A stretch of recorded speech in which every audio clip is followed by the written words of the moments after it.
Greetings, beautiful people. I'm making this very brief video so that I can go over the quiz 1 results, give you some tips for the paper and the group project, and to let you know what's coming up for next week. All right, so as you know, we have 4 quizzes in our class, and you've completed the first of the 4 quizzes.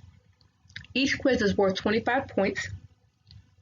And if you miss one quiz or do poorly on one quiz, you can take a cumulative quiz at the end of the semester, and that will sub for one missed quiz or one low quiz score. So if you didn't get the score you wanted on this first quiz, don't be alarmed. The class average on the quiz was 81%, and this was for both of my classes. What was interesting is that the scores broke down quite differently depending on which section you were in of the course, but the average was still the same, 81%. So here's what it looked like. In section 02, we had 3 A's, 12 B's, 6 C's, 1 D, and 2 needs improvement. When I say needs improvement, I'm just reminding you that F is not for failure, F is for feedback. If you failed the quiz, it just means that you need to prepare differently and maybe more thoroughly for the next quiz. All right, in section 70, we had 7 people to earn an A, 4 people to earn a B, 6 C's, 3 D's, and 2 needs improvement. So altogether, you know, the scores were pretty good for this first quiz. We have our next quiz coming up in week 5, and you're going to have the same amount of questions. But keep in mind, the quizzes kind of build on each other. So even though most of the questions will focus on chapters 3 and 4, you may see questions from 1 and 2, chapters 1 and 2 on this next quiz. So be prepared. On the next couple of slides, I'm going to go over the questions that were most frequently missed. And just bear with me. I got braces Invisalign yesterday, and I'm still getting used to the way it feels around my tongue and talking with them. Even though you can't really see them, I definitely feel them.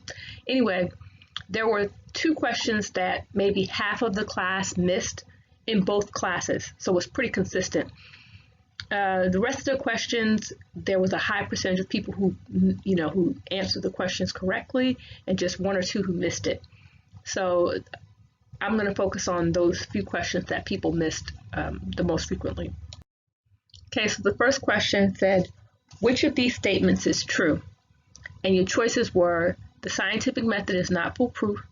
The easiest part of the scientific method is to recognize that questions asked and conclusions drawn are limited by the people who design the research.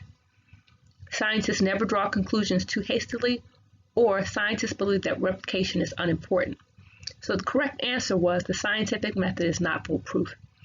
You can find this answer in your course textbook, but you could have also used the process of elimination if you understood enough about the scientific method and developmental psychology.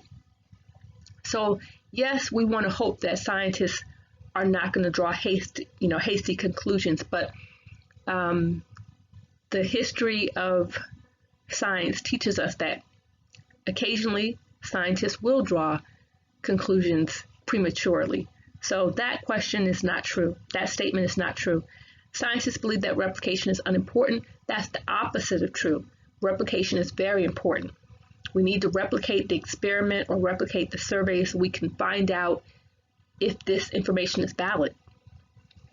Was it a fluke? And then the easiest part of the scientific method is to recognize that questions asked and conclusions drawn are limited by the people who design the research. That's actually the hardest part of the scientific method. Even think about the paper you're doing. You're doing a research paper, and it's loosely related to a scientific investigation, a study. You may already have some ideas in mind, and it will be hard to separate your beliefs and your assumptions from, the information that you find. So it takes a lot of effort. Okay, so the next question that was frequently missed said, during this stage of development, the organism is about 3 millimeters or 1/8 inch long, and by the end of this period, the developing person has all the organs and body parts of the human being including elbows and knees. So your choices were third trimester, fetal period, germinal period, or embryonic period. And the embryonic period was the most appropriate selection. So notice we're talking about stages of development, and we're kind of put it in the context of developmental psychology. So lay people talk about first trimester, second trimester, third trimester, but developmental psychologists want to be much more precise. So they're talking about the developmental periods, which kind of are marked by significant events. So in the germinal period, this is from birth to the first 2 weeks. Basically, the organism is the egg and the sperm join together, and the blastocyst starts to bubble up and divide, and it goes on a little journey to find the uterus, its home, right, to embed in the woman's uterus and start drawing nutrients. So in the germinal period is the very beginning. So at this point, the organism isn't even recognizably human. So it's not the germinal period, and it's not the trimester, because like I said, we need to be more precise. Then you would be left with basically fetal or embryonic. Well, you know, at the fetal period, this is basically the end.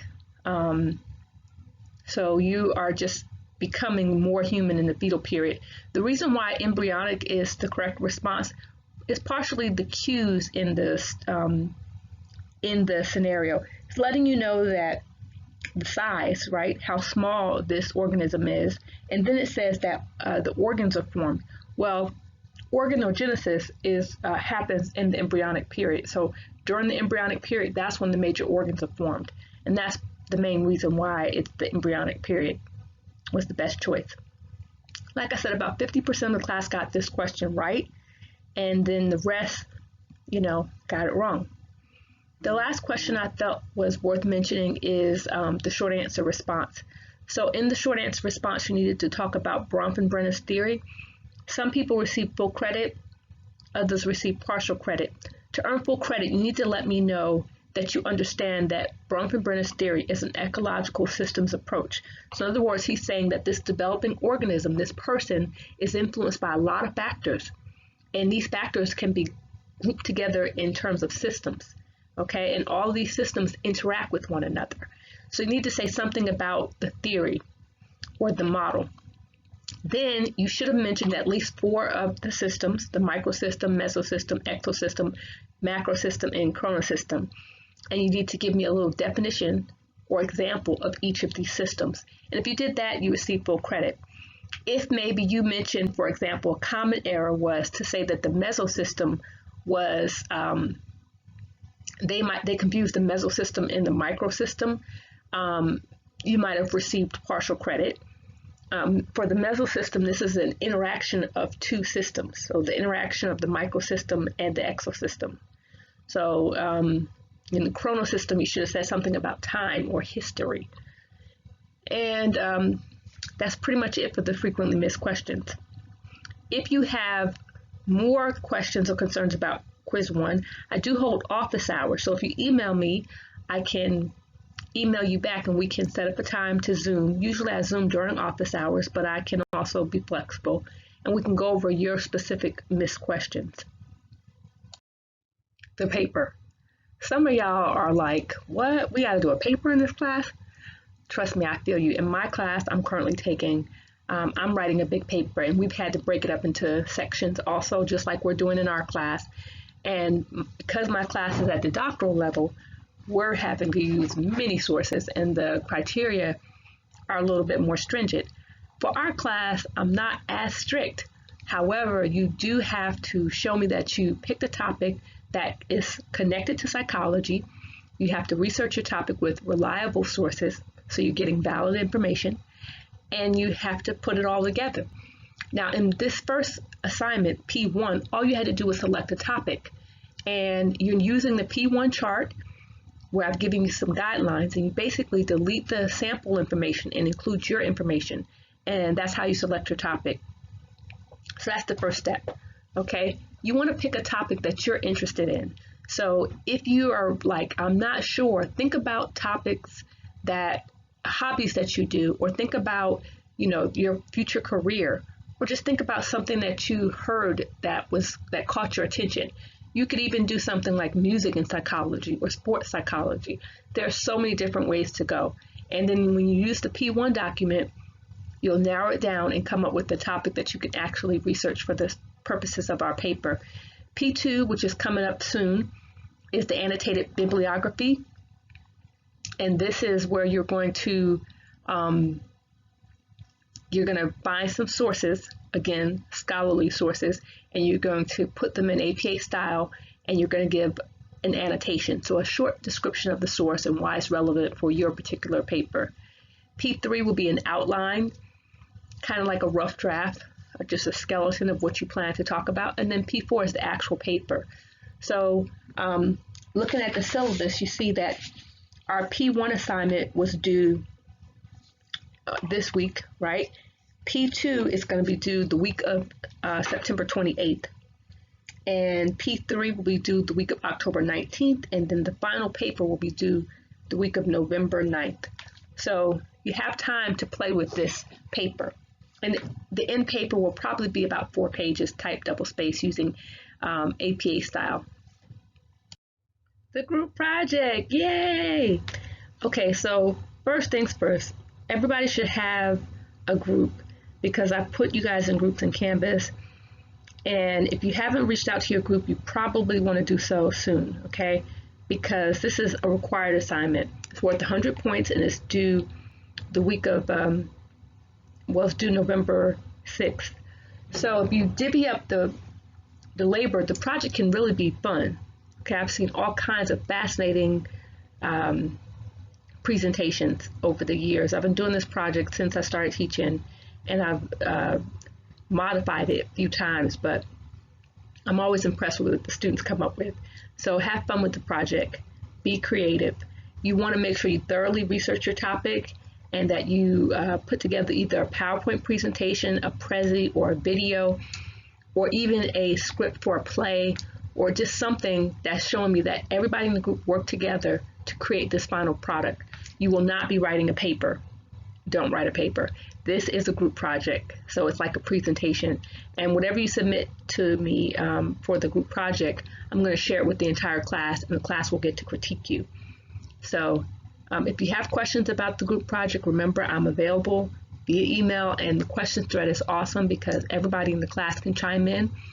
There are 2 modules that you can check out, one for the group project and one for the paper, and both of those modules have links to videos and other resources that would be very helpful to you as you complete this group project. General course information. These are just some reminders. Some of you don't need to hear it, but some of you may need to hear it. I'm a mom. I don't want to nag, but just want to remind you that it's very important to check the weekly announcements. I'm receiving some emails of questions that the information was answered in the weekly announcement. So please check the weekly announcements. I try to post every Monday. This past Monday was a holiday, so I posted on Tuesday. But in general, I'll be posting on Monday. And so I would say check the announcements on Monday. I'm trying to do a follow-up consistently on Thursday or Friday. So it's worth it to check the announcements more than once in the week, but definitely check it at least on Monday or Tuesday. The weekly agendas, those are intended to guide you through that particular week. So I also encourage you to review the weekly agendas. If you have a question, go to the course syllabus first. If you don't find the answer, post a question in the question thread. If you can't find the answer in any other way, then send me an email. Work on the group project now. I know it's not due until November, but if you start working on it now, slow and steady, and everybody doing their part, it will be a lot less stressful. Get excited about the individual paper. This is your chance to choose a topic that you're interested in and to find out more about it. And then if you're feeling a little overwhelmed, remember your why. If your goal is to become a physical therapy assistant or a nurse or a teacher, paramedic, whatever your goal is, remember this class is a stepping stone to you reaching that ultimate goal. So do your best. So next week, week 5, we move to part 3, and our topic is going to be early childhood.